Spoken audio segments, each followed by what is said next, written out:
ప్రభు అయిన యేసుక్రీస్తు నామములో మీకు సమాధానం కలుగునుగాక. షలోం. సామెతలు 11వ అధ్యాయము 17వ వచనము.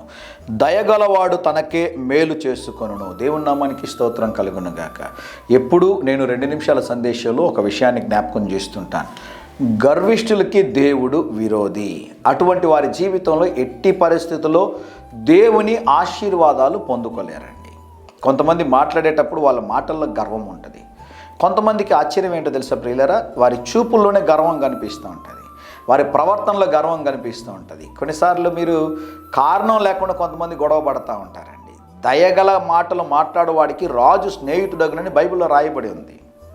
ఎందుకు ఈ ఉదయకాల సమయంలో ఈ మాట జ్ఞాపకం చేస్తున్నాను అంటే, మనము దయగలిగినటువంటి దేవుని కృపలో ఉన్నామన్న విషయాన్ని మనం మర్చిపోకూడదు. అనేక సార్లు వ్యర్థమైనటువంటి గర్వం మనం కలిగి దేవుడిచ్చినటువంటి ఆశీర్వాదాలు మనం పోగొట్టుకుంటూ ఉంటాం. నాకు ఎప్పుడు ఒక మాట చాలా ఆశ్చర్యాన్ని కలిగిస్తుంటుంది. యేసు జ్ఞానమందును వయసునందును దేవుని దయయందును, ఇప్పుడు చెప్తున్న మాట వినండి, మనుష్యుల దయయందును వర్ధిల్లుచుండెను.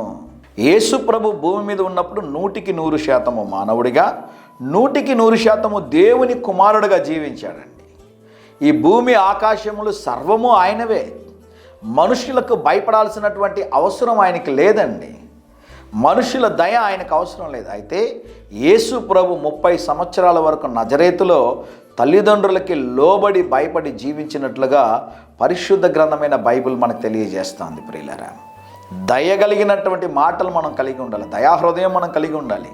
క్షమించగలిగేటటువంటి హృదయం మనకు కలిగి ఉండాలి. ఎందుకు క్షమించగలిగే హృదయం మనకు ఉండాలి అంటే, దేవుడు మనల్ని క్షమిస్తున్నాడు కనుక. అనేకసార్లు మనం దేవుని హృదయాన్ని గాయపరుస్తున్నా ఆ దయగలిగిన ప్రేమ కలిగిన దేవుడు మనల్ని క్షమించి మనల్ని భరించి మనకి మేలు చేస్తున్నాడు కదా. అలాగే మనం ఇతరుల ఎడల కూడా ఉండాలని దేవుని సేవకుడిగా కోరుకుంటా ఉన్నాను. మాట చదువుతాను చూడండి. దయగలవాడు తనకే మేలు చేసుకొనును.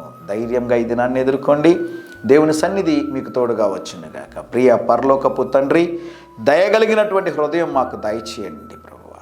మీరు మా మెడలో చూపినటువంటి కృప కొరకై, కనికరము కొరకై, మీ దయగలిగిన హృదయం కొరకై మీకు స్తోత్రం నాయన. మా ప్రియులు ఈరోజు తలపెట్టుచున్న కార్యములన్నిటిలో జయమును అనుగ్రహించమని యేసు నామములో ప్రార్థిస్తున్నాము తండ్రి. Amen, amen.